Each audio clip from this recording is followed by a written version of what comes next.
আউযুবিল্লাহি মিনাশ শাইতানির রাজিম বিসমিল্লাহির রহমানির রহিম। সম্মানিত ঝিনাইদহবাসী, ইতিমধ্যে আপনারা অবগত হয়েছেন যে আগামী ২৭শে অক্টোবর জাতীয়তাবাদী যুব দলের প্রতিষ্ঠা বার্ষিকী অনুষ্ঠিত হতে যাচ্ছে। তো সেই উপলক্ষে জাতীয়তাবাদী যুব দল ঝিনাইদহ জেলা শাখার পক্ষ থেকে আমরা ব্যাপক কর্মসূচি ইতিমধ্যে হাতে নিয়েছি।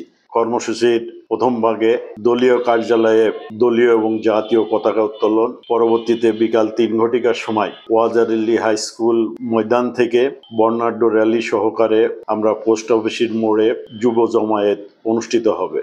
তো ইতিমধ্যে জানেন যে বিগত ১৭ বছর আমরা ফ্যাসিবাদী আন্দোলন, সর্বশেষ গত ২৪ সালে জুলাই আগস্টের যে আন্দোলন হয়েছে, আন্দোলনে জাতীয়তাবাদী যুব দলের অগ্রভূমিকা বা নেপথ্য থেকে এই ফ্যাসিবাদী আন্দোলন ঝিনাইদহ বাস্তবতার যে কার্যক্রমগুলো পরিচালনা করবার দরকার সেটা জাতীয়তাবাদী যুব দলের নেতৃত্বে হয়েছে।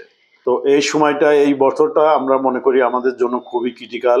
এই কারণেই বিগত ১৭ বছর আমরা স্বৈরাচার ফ্যাসিবাদী আন্দোলন যেটা করেছি, আমাদের মূল দাবি ছিল ভোটের অধিকার এবং ভাতের অধিকার ফিরিয়ে দেওয়া। সেই ভোট ইতিমধ্যে আপনারা শুনেছেন, আমরা যতটুকু জানি যে আগামী ২৬ সালের ফেব্রুয়ারি মাসের প্রথম সপ্তাহে অনুষ্ঠিত হতে যাচ্ছে। তো সেই কারণে জাতীয়তাবাদী যুব দল যেমনই ভাবে ১৭ বছর আমরা ফ্যাসিবাদী আন্দোলন করেছি, বর্তমানেও আন্দোলনের ভিতরে আছি। পাশাপাশি এই ভোট যুদ্ধে অবতীর্ণ হবার জন্য জেলা জাতীয়তাবাদী যুব দলের নেতৃত্বে আমরা সাংগঠনিকভাবে ব্যাপক তৎপরতা কার্যক্রম শুরু করেছি। আমাদের জেলা জাতীয়তাবাদী যুব দলের ১২টি সাংগঠনিক ইউনিট, ৬টা থানা, ৬টা পৌরসভা সমন্বয়ে জেলা জাতীয়তাবাদী যুব দল ঝিনাইদহ জেলা শাখা।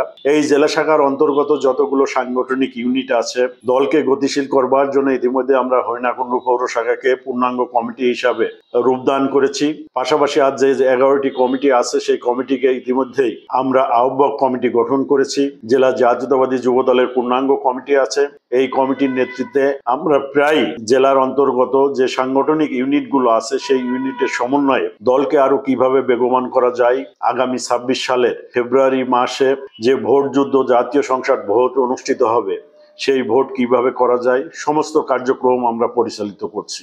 ইতিমধ্যে আপনারা জানেন যে আমাদের দলের পক্ষ থেকে আগামী দিনের রাষ্ট্রনায়ক বিএনপির সিনিয়র ভাইস চেয়ারম্যান জননেতা তারেক রহমান ৩১ দফার যে কর্মসূচি ঘোষণা করেছেন, সেই কর্মসূচির আলোকে গ্রাম থেকে গ্রাম অঞ্চলে, শহরের ওয়ার্ড পর্যায়ে সমস্ত কার্যক্রমগুলো আমরা পরিচালিত করছি।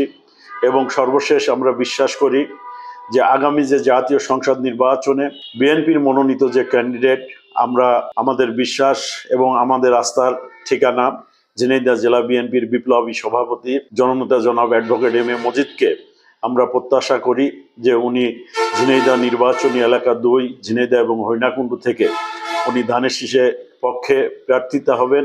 ইনশাল্লাহ তার পক্ষে ভোট যুদ্ধে জাতীয়তাবাদী যুব দল যা যা করণীয় ইতিমধ্যে সাংগঠনিক কার্যক্রমের মাধ্যমে সেটা যেমনইভাবে আমরা পরিচালিত করছি এবং ক্যান্ডিডেট ঘোষণা আনুষ্ঠানিকভাবে ঘোষিত হবার পর ইনশাল্লাহ এই ঝিনাইদহ হরিণাকুণ্ডুতে জাতীয়তাবাদী যুব দলের নেতৃত্বে ধানের শীষের পক্ষে যাতে গণজোয়ার সৃষ্টি হয়, সেজন্য যা যা করার ঝিনাইদহ জেলা জাতীয়তাবাদী যুব দলের নেতৃত্বে এবং তার অঙ্গ সংগঠনের নেতৃবৃন্দ সবাই ঐক্যবদ্ধভাবে সেই কার্যক্রম পরিচালনা করবে। এবং সর্বোপরি আপনাদের মাধ্যমে আমরা জানাতে চাই, আগামীকালকের ২৭শে অক্টোবর প্রতিষ্ঠা বার্ষিকী যে প্রোগ্রাম অনুষ্ঠিত হতে যাচ্ছে ঝিনাইদহ বাস্তবতায়, একটি সর্ববৃহৎ প্রোগ্রাম।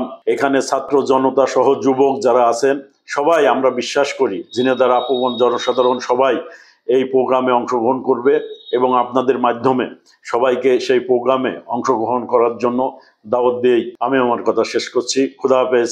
বাংলাদেশ জিন্দাবাদ। জাতীয়তাবাদী যুব দল জিন্দাবাদ। দেশনেত্রী বেগম খালেদা জিয়া জিন্দাবাদ। আগামী দিনের রাষ্ট্রনায়ক জননেতা তারেক রহমান জিন্দাবাদ। শহীদ রাষ্ট্রপতি জিয়াউর রহমান অমর হোক। আপনাদের সবাইকে ধন্যবাদ।